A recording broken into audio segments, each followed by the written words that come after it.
bersinar, ku gendong tas merah. Halo, assalamualaikum warahmatullahi wabarakatuh. Selamat pagi anak-anak ibu. Semoga kita semua selalu berada di dalam lindungan Allah Subhanahu wa Ta'ala. Baiklah, hari ini kita akan belajar mengenai surah Al-Fatihah. Ibu yakin kalian semua pasti sudah mengetahui surah Al-Fatihah. Karena apa? Karena surah Al-Fatihah selalu kita baca ketika kita melakukan sholat. Sebelum memulai pelajaran, ada baiknya kita membaca basmalah bersama-sama. Bismillahirrahmanirrahim. Surah Al-Fatihah adalah surah pembukaan. Kenapa surah pembukaan? Karena surah Al-Fatihah merupakan surah pembuka di dalam Al-Quran di antara surah-surah lainnya yang ada di dalam Al-Quran. Karena letak surah Al-Fatihah adalah urutan pertama di dalam Al-Quran. Surah Al-Fatihah terdiri dari 7 ayat dan surah Al-Fatihah termasuk golongan surah Makkiyah. Karena apa? Surah Al-Fatihah turun di kota Mekah. Membaca surah Al-Fatihah termasuk rukun sholat. Mengapa disebut rukun sholat? Karena di dalam melakukan sholat kita harus membaca surah Al-Fatihah. Dan surah Al-Fatihah harus ada di dalam kita melakukan sholat. Ibu guru akan membacakan ayat dan arti dari surah Al-Fatihah. Ayat 1. Bismillahirrahmanirrahim.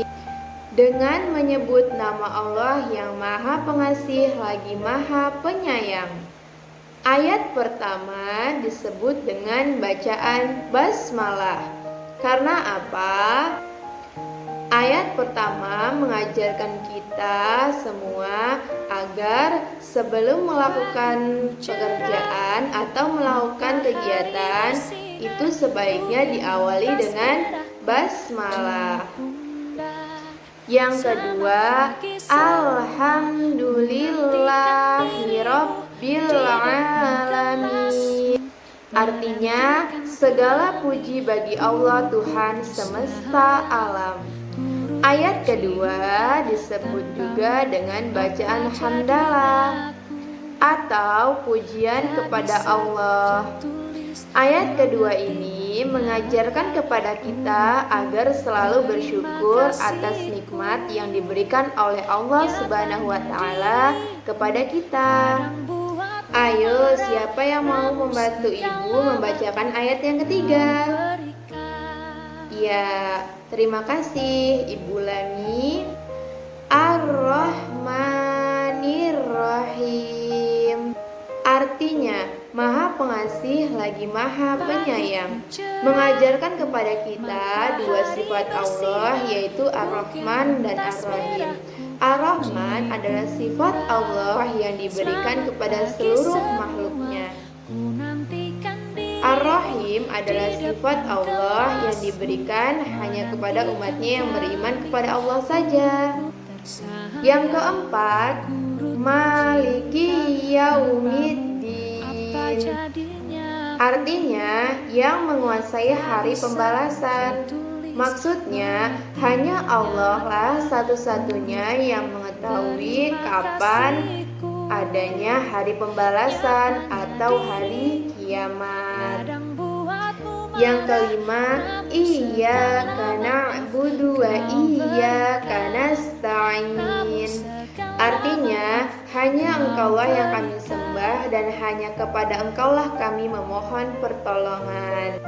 Maksudnya, hanya Allah lah satu-satunya zat yang kita sembah dan kita mintai pertolongan. Ayat yang keenam, Ihdinas syiratal mustaqim. Artinya, tunjukilah kami jalan yang lurus.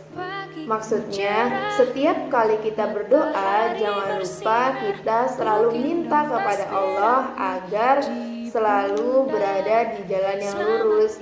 Apa itu jalan yang lurus? Mari kita sebutkan ayat yang ketujuh. Di situ terdapat maksud dari apa itu jalan yang lurus. Ayo, siapa yang mau membantu ibu untuk menyebutkan atau membacakan surah yang ketujuh? Baik, pintar sekali. Terima kasih.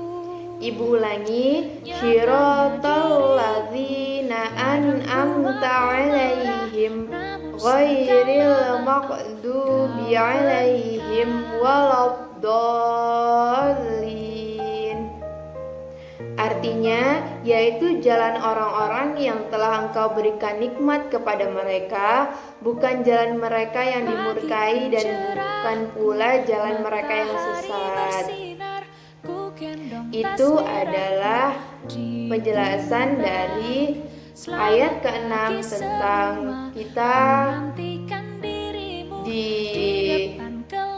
kita dianjurkan untuk selalu berdoa kepada Allah, meminta agar kita selalu berada di dalam jalan yang lurus. Sekian pembelajaran kita hari ini. Semoga pembelajaran kita hari ini bermanfaat. Amin ya robbal alamin. Kita tutup dengan membaca bacaan hamdalah. Alhamdulillahirabbil alamin. Baik, Ibu tutup. Wassalamualaikum warahmatullahi wabarakatuh.